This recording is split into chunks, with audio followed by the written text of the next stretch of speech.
Kulob o bulok na ba? Disisemo ng kanang live. Hindi ko mabuksan yung main account ko, so wala ko yung paraan para i-contact sila. Tatakbuhan ng 30 pesos? Kapayad ka ma'am, hindi. Halagang 30 pesos, makikilala ka? Ito, di ba pabalita na iligo atin agad simula? So simulan na natin sa nangyari kamakailan kay Kulob. Nung inantay niya o sinubukan niya kausapin si Kong TV. So dadaanan natin itong 4 seasons ng kanyang apology at explanation sa mga nangyari. So baka pa masyado mahaba, hindi nyo maintindihan. Mga tanga-tanga kasi tayo eh. Wala na akong pake. Wala na akong pake. Pero sige, para sa inyo, papanoorin natin ang kasukotan na ito. Sa hindi pa natin ito nahabol sa solo to sukot. Huwag kayong magalala, gumawa ako ng compilation. Nakala mo book review yung mga kada season lang na pinost niya sa kanya FB. Pero tinatanong pwede natin ipayo sa kanya. Kulob, share mo na ni Chino. Si Chino si Tita Chrissy. Pero hindi na tayo magtatagpo. Hindi na magtatagpo. Ang punto dito sa sinasabi ko, inaapoyan mo yung mga tao eh. Ano dating dyan? Na okay kayo ni Kong. Na okay lang yung mga nangyari. Tapos ang pagkakataon yan, hindi yan kasi nagtatrabaho dyan. Nagbabakasyon ng pamilya. Ngayon, nakalive ka. Pag nakita ka nila Kong, tapos nakalive yung mga reaksyon nila, sabihin natin hindi ka nila masyado in-entertain. Hindi mo na nga nanay, sinesermonan ka pa eh. So alam mo may mali ka ng ginagawa eh. Grabe na hindi ko nansin si Kulob. Ito yung hirap pag naka-live. Lalo na sa mga pagitan ng mga content creator. Nakakaasar yung pagwala ng privacy. Sa pagitan ng mga influencer, meron parang respeto na binibigay. Pag binibigyan mo sila ng privacy, kasi alam mo, sa lahat na makakausap mong iba't iba influencer, content creator, alam mo na bukas ang kanilang chat o messages sa'yo na pwede mong gamitin o pwede mong i-record, pwede mong pakita sa ibang tao, sa mga viewers mo. Pero ibang level ng respeto pag alam mo na hindi mo kailangan i-live o hindi mo kailangan ipakita sa ibang tao para gawin yung gusto mong gawin. May mga nangyari noon na hindi ka na komportable may pag-usap sa ibang content creator kasi ginagamit nila yun o online. Ginagawa nilang public yung mga private nyong usapan na disrespectful, pang walang delikadesa ang gumagawa nun. Kaya kung sabi ko lang, para po malaman nila na hindi pa rin ako naghihintay. Ano punto mo dyan? Ano punto ng paghihintay mo dyan? Sige nga, para makausap sila. Di ba sa gusto na pag-usapan nyo ba na mag-uusap kayo? Hindi ka pwede sumulpot lang doon na para kang tatay ng anak ng asawa niya. Hindi yun ganun. Kailangan niya pag-usapan, kailangan niya paluhin. Lalo na, hindi na ba yung compound? Di ba kung saan sila nakatira? Sila yung nagbabakasyon. So wala rin yung wish niya. May pag-usap siguro sa'yo. May rason kung bakit sila ganyan sa'yo. Hindi mo pwede ipilit lang. So dito na-explain Tita Chrissy na nag-spend sila dito ng family time, ng bonding at ayaw mo na makihalubilo sa mga influencer niyang pagbuhay. Kung titig ni Kulob, talaga ba may privacy yung mga content creator? Tao ba sila? Most sent kupal. Ano to sa TikTok? Talaga pwede ka mag-send ng kupal? Ang dating, martir ka, kawawa si Kulob. Kanina pa dyan sa labas. Naghanap ka kasi ng simpatya online. May mahirap yon, sukot to. Alam ko mahirap nga namang makipag-schedule, makipagkita sa ibang mga sikat na content creator na busy yung mga schedule. Pero hindi mo sila pwedeng ipitin ng ganito. Ito ay nakakasama sa kanila at nakakasama sa'yo. Walang tama sa ginawa mo. Alam ko wala tong mali siya, pero ang kupal at ang sukot nung gagawin mong ganito. Yung Kulob naging amo. Can't spell Kulob without bulok. Wala lang akong balak na pag kinausap ko sila na tanong sila lang pwede ba akong bumalik. Wala po akong gusto na gagawin. Wala po akong gano'n. Makausap ko lang sila. Wala na talaga itong wala na itong gagawin na post. Ako, nagsasabi ako sa'yo. Wala kang gagawing post? Anong tawag dito sa 3 seasons ha ng Game of Thrones mo? Ano to? Ano yan? Hindi ako nagpapaalam sa kanila, pero ako na nagde-designate sa sarili ko na maging representative nila. Ang sinasabi ko sa inyo, Change name to Hamog. ang magsasabi sa inyo nito, gusto mo na lisayan mo ng kita ng live. Hindi ko sila. Tumibigyan ko sila. Kinausap kita ng personal at maayos eh. So dumating na yung kotse, tapos kaya di na niya pinapansin yun lang ni Nermod sa kanya. So ito yung kotse ni Kong, tama ba? Ayaw nila. Para saan pa ba? Ano gawin mo magsusunod? Napatawad ka na ng mga yan. Pero hindi na. Tumibigyan ko Nagsuot doon, men. Woo! Gusto ko yung sinasabihan siya anong dapat niyang gawin. Tapos, dito na, mamaya na, nakita. Na tayo mababalik sa dati. Tumibigyan ko sa mga chin. Gusto ko lang talaga ng kausap. Kaya yan ba na pumalay? Yun lang po. After po nito, wala po. At least, tinama ni angulo niya. Kasi pag ito nakaganot, so nakikita yung likod, para mo na silang dinodox nun. So at least, iningatan ni angulo niya na kahit mukha siyang daliri, safe yung lugar. Dahil ako, ang taong talagang hayop sa kasikatan, hindi talaga tingin yan. Ito sinabi ni Tita Crazy, maganda to yung hayok sa kasikatan. Napansin ko yung mga influencer na ayaw ng fame, gusto ng parang personal o private life sa labas na kanilang ginagawa, sila yung pinakamatitino. Kasi hindi sila nasisilaw na, meron ako million views, ano ngayon? Ganon siyang energy. Pero ang importante, ano yung natutunan, kita ng tao sa'yo, na million views na yon, ano ang kanilang ikinatuwa sa nakita sa'yo. Pero kung may million views ka, pero ang tao ay galit sa'yo, pinagbumumura ka, kinaiinisan ka, para saan pa? Makakalimutan lang din lahat yan. Pero yung mga ako pala yun, shoutout sa Papaw. Pero yung saya, yung tuwa na nabigay mo, hindi yan makakalimutan. Maaalala at maalala ka dyan. Ikaw gusto mo ba maalala ka ng ganyan, Kulob? Namukha kang daliri.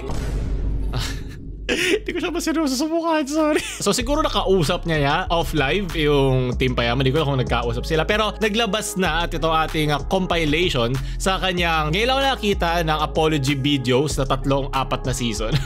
Talagang ginata siya. Pero ang kanyang lore dump dito, ang kanyang sinabi ay para mas maintindihan agad ng tao. Kasi syempre, pag mas maikli, may ikli ang attention span ng tao sa internet, mas papanoorin nila. Ang gusto ko lang naman mangyari, makausap ko sila, Kuya Kong. Akong ibang naiisip na paraan dahil hindi ko makapunta ng Maynila. Dahil nga nasa nag-aaral ko ako dito sa Albay. So sinabi niya dito na kinaklarify lang niya yung mga nangyari, na makausap sila Kuya Kong, na wala na daw siya maisip na paraan kasi nag-aaral daw siya sa Albay. At nung pumutok nung Septyembre din na 2023 issue, yung kanyang selos nga, di ba, isa sa mga miyembro doon, hindi na siya masyadong nag-open up pagkatapos nun. So sinabi na nasa ligaw daw siya kung saan dadaan sila Kong at malapit daw sa kanilang lugar kaya naisipan niyang puntahan. Sa panonood kong masyadong mahaba. So ito po si Siljan. Okay, so baka pag masyado mahaba, hindi nyo maintindihan. Mga tanga-tanga kasi tayo eh. So sinabi sa pangalawa naman niya na season, okay, nagkaroon siya ng intrusive thought. Kaya huwag yung sasakyan ng intrusive thought niya eh. So sa pangalawa naman, hindi ko mabuksan yung main account ko, so wala akong paraan para i-contact sila. Nag-live kasi siya kasi di mabuksan yung kanyang main account. So walang paraan. Nag-chat na daw siya, mga kakilala niya sa loob, offline daw lahat. Siyempre nagbabakasyon eh. Either nagbabakasyon yan o ayaw kanila kausapin, kaya naka-offline sila lahat, sa'yo lahat. Palitan mo nga ito, iwasan mo maging ganito ha, huwag kang maging cancel ng lipunan. Ito jacket mo lang suotin mo dyan. Halos 1.5 oras daw siya bumiyahe para makapunta doon. Pero wala naman kaming pakialam doon eh. Hindi madadaan yan sa haba ng biyahe o tinahak mo. Ang tanong ay kung willing ba sila o open sila may pag-usap sa'yo. Para ka lang yung stalker o yung mapilit na admirer na talagang nagla-love bomb o nagbabato ng mga regalo doon sa kanya nililigawan para magbukang kailangan mo akong pansinin. Okay? Masama yun. So may nakita na doon sa sakyan, iniisip anong sasabihin, tas para daw makipag-reconcile sa kanila. Nakita naman din natin sa live yun. Wala na daw siya intensyong dumikit, pero bumiyahe siya ng 1.5 oras para makapunta doon. Magaling. Para din matupad niya ang kanyang pangakong makapag-aral siya. So kaya daw siya nasa Albay. So next season naman, panoorin muna natin to. Sinabi ko doon na hindi lahat ng sinabi ko doon sa unang naging issue ko ay totoo. Kumbaga, merong ilang detalye na makatotohanan. Pero may detalye rin hindi ginawa ko lang para kuminit yung pangalan ko. Kumbaga, bumalik po sa late life. Tama, lame light ka nga napunta. Ito ba ang gusto mo maalala ka, Kulob? Diba na every time lalabas ka lang, tama, nag-init nga yung pangalan mo. Pati yung init ng ulo ng tao napunta din sa'yo. Yun ba yung gusto mo maalala sa'yo? Ito lang ba ang paraan? Hindi ba mas maganda na bumalik ka sa kung ano yung gusto mong gawin sa buhay ay dahil magaling ka sa ginagawa mo o dahil natutuwa ang tao sa'yo? Ay doon na tayo sa season 3 po. Tsaka maunahan ko pa ang Boku no Hero Pico. So season 3, sinabi nito na tinapos lang niya lahat daw ng kanyang mga dating issues at mga current issues niya, inopen up lang niya lahat. Ngayon naman dito, gusto niya pag-usapan at clarify yung mga fake news daw sa kanya na meron daw siyang sinilipan. At kinlarify niya dito na paalis na yung kanyang kuno, sinilipan daw nung pumasok siya. Di daw siyang ganun tao. At sinabi niya dito na wala siya sa compound, meron siyang 12 hours sa biyahe kung pupunta pa siya sa Manila para alam niya kung saan yon, alam niya kung nasa na mismong compound. Pero kaya siya nag-abang doon sa kanyang ginawang live kanina ay kasi ito ay nasa Pulangi Albay Caltex at alam niya na wala na daw ibang madadaanan ng alternative sila Tito Kong para sa kanilang lugar. So medyo parang bypass operation to. Wala lengguwahe sa mundo na masasabi mo to na hindi ka mukhang tanga sa gagawin mo. Diba na, ang cringe nun. So, pang-apat, so sa next season, ito yung OBA/teaser niya. Wag na daw natin siyang tawaging kulog or kahit hamog or kahit bulok. Tawagin na daw na siyang Kid Dragon. Grabe nga naman. At dito daw kanya huling video para magpasalamat at mag-sorry sa lahat. Ito, panoorin na natin ito ng buo kasi hindi ko na ito tinapos kasi hindi ko na kinaya unang 3 video. Dahil ako po ay hindi na bumabata, ako po ay kaka-19 lang. And Kaka-19 mo lang, ang dami mo ng problema. Kung mag-alala, may 10 taon, 20, 30 ka pang taon na pwede ka pa ma-stress. Alam ko mga 25 ka na, 19 ka pa lang. Man, alam mo, huwag ka magmadali. Huwag mong pilitin. Yun na lang, huwag mong pilitin yung gusto mo agad-agad.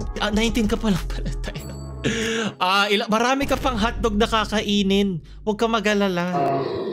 Alam ko na na gusto ko pong gumawa ng isang pag naalala nyo ako in the future, si Siljan, this much na ayaw sa kanya ng tao hanggang sa nabaliktad niya at naging maganda. Gusto ko makitang mag-focus ka sa content mo, mag-focus ka sa craft. Ito po si Siljan, aka Kulong.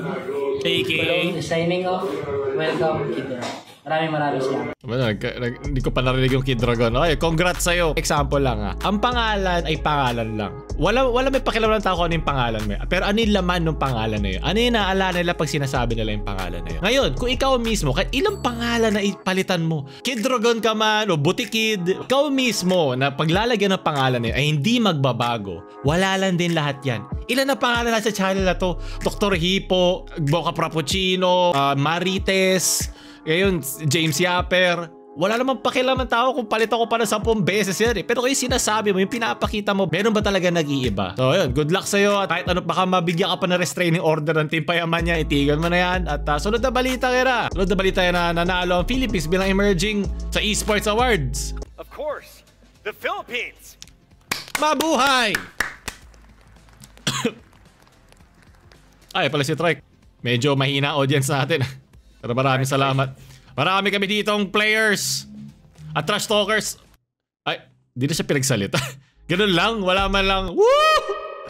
Okay. Sunod na balita na ito na mga isang rider at kanyang pasahero. Ate, panood. Marami lang hinihingi ko, ma'am, kahit magkano lang. Sure ka dyan, kuya? Oo, sure ako. Sure po ako. Kahit videohan niyo pa ako. Hindi naman ako dun sa... Ma'am, nakabahala po. Umuupo kayo kasi sabi niyo kayo si EJ. Kaya nga po, ganun din naman. Akala ko kasi yun. Yun nga po. Nakabahala. Magbabayad po ba kayo? Hindi. Magbabayad po kayo? Hindi. Ha?